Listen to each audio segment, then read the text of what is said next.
La forma en que el dinero entra en la economía moderna no es la que la mayoría de las personas supone, y esa brecha entre la suposición y la realidad se encuentra en el centro de los debates de política económica, los ciclos de inflación, las crisis financieras y las decisiones de los bancos centrales que afectan a cada hogar, cada empresa y cada balance gubernamental en el mundo desarrollado. Comprender el mecanismo real no es un ejercicio académico, es un requisito previo para entender el entorno económico que da forma a los mercados, las tasas de interés y el comportamiento institucional en todos los niveles. Hoy vamos a recorrer la mecánica verificada y documentada de la creación moderna de dinero, cómo funciona realmente, quiénes son los actores institucionales clave, cómo es la arquitectura regulatoria, y por qué este sistema se comporta de la manera en que lo hace durante los periodos de expansión y contracción. Esto no es conjetura. El marco que cubriremos hoy se basa directamente en publicaciones de bancos centrales, registros regulatorios e investigaciones de economía monetaria revisadas por pares, incluyendo el Boletín Trimestral Histórico del Banco de Inglaterra de 2014, la documentación de la Reserva Federal y el trabajo publicado de economistas en instituciones como el Banco de Pagos Internacionales. El hecho más importante sobre la creación moderna de dinero es uno que casi no recibe cobertura en los medios financieros convencionales, a pesar de estar documentado públicamente por los principales bancos centrales del mundo.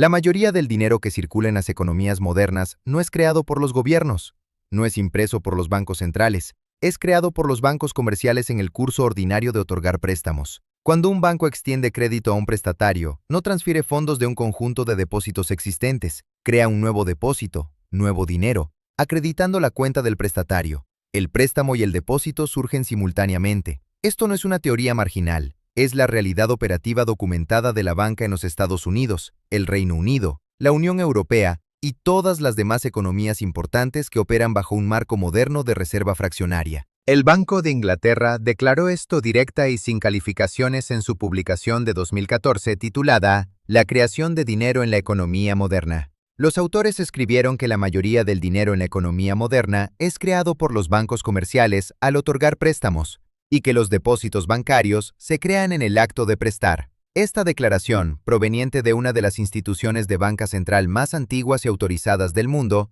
fue notable no por introducir una idea nueva, sino por expresar claramente lo que los economistas monetarios habían comprendido durante décadas y lo que el público en general no había sido informado claramente. Para entender por qué esto importa desde una perspectiva de mercado y política, es necesario comprender qué limita este proceso.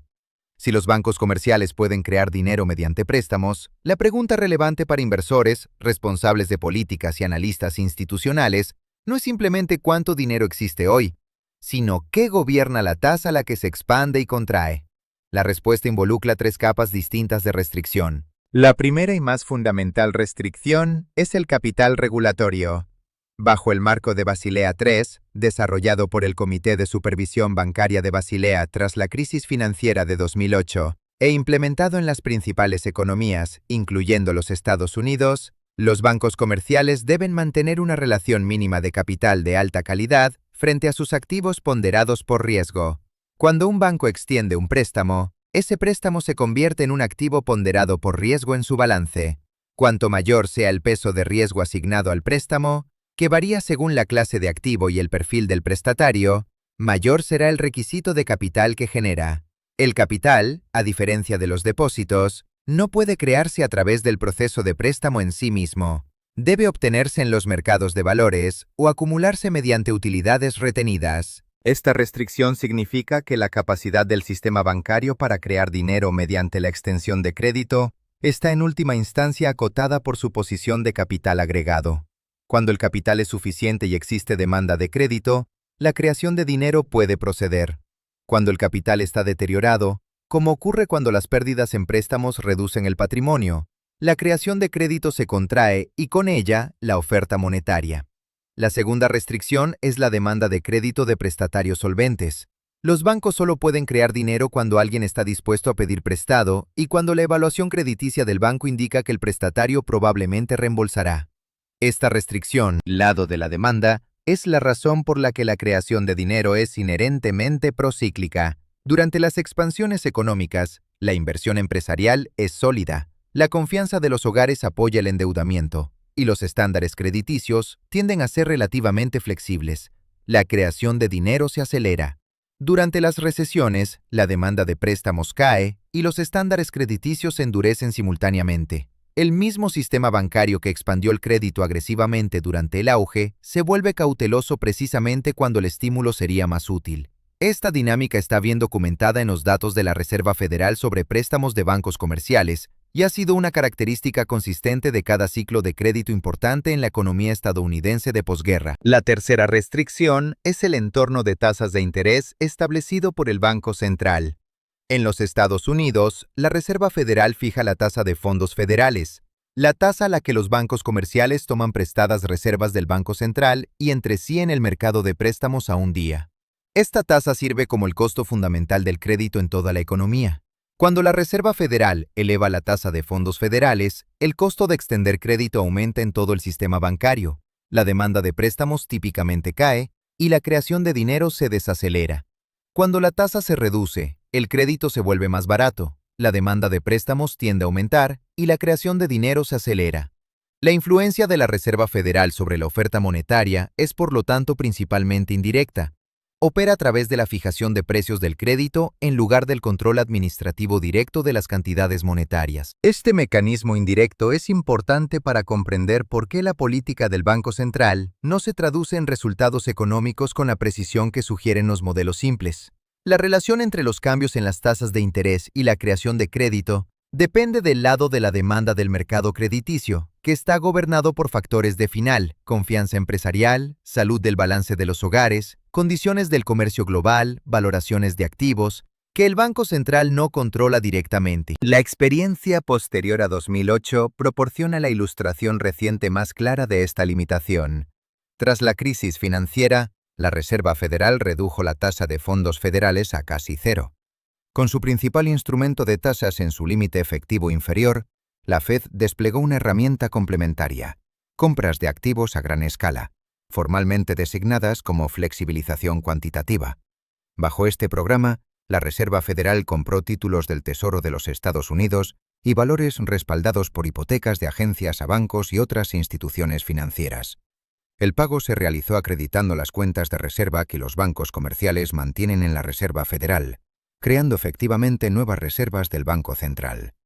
Entre 2008 y 2014, el balance de la Reserva Federal se expandió de aproximadamente $900.000 millones a más de $4,5 billones a través de sucesivas rondas de estas compras. El punto analítico crítico sobre esta expansión es hacia dónde fueron las reservas recién creadas y qué hicieron.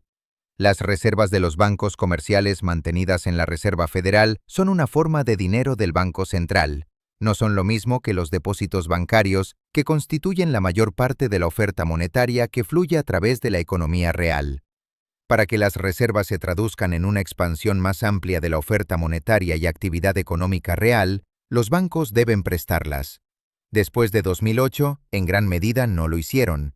La demanda de préstamos se mantuvo deprimida. Los estándares crediticios se endurecieron significativamente y la gran mayoría de las reservas creadas mediante la flexibilización cuantitativa permanecieron dentro del sistema financiero en lugar de transmitirse a la economía real a través de la creación de crédito. El resultado fue que el balance de la Reserva Federal se expandió dramáticamente, mientras que la oferta monetaria más amplia y la inflación de precios al consumidor se mantuvieron relativamente contenidas.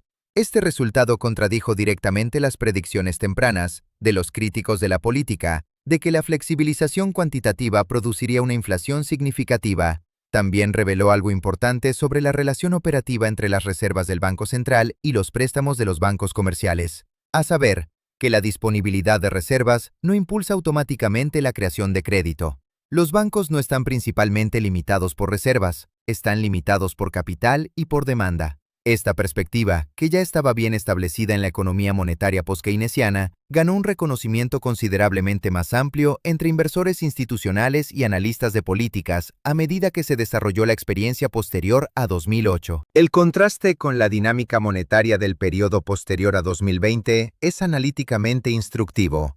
La respuesta fiscal y monetaria a la perturbación económica de 2020 difirió de la respuesta posterior a 2008 de una manera estructuralmente significativa. Además de las compras de activos a gran escala por parte de la Reserva Federal, que expandieron el balance de la Fed a aproximadamente $9 billones a principios de 2022. El gobierno de los Estados Unidos promulgó transferencias fiscales directas sustanciales a hogares y empresas.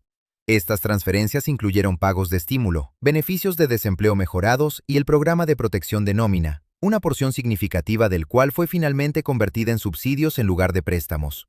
A diferencia de la flexibilización cuantitativa, que creó reservas dentro del sistema financiero, estas medidas fiscales pusieron dinero recién creado directamente en las cuentas de hogares y empresas, quienes lo gastaron. El resultado fue una expansión significativa de las medidas amplias de oferta monetaria, un aumento en la demanda de los consumidores que se intersectó con cadenas de suministro restringidas y una aceleración significativa de la inflación de precios al consumidor, la más alta en los Estados Unidos desde principios de la década de 1980.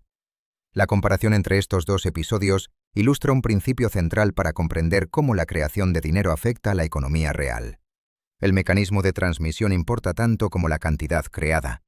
La creación de reservas del Banco Central, sin transmisión directa a la economía real, a través de canales crediticios o fiscales, tiende a afectar los precios de los activos y las condiciones financieras más que los precios al consumidor.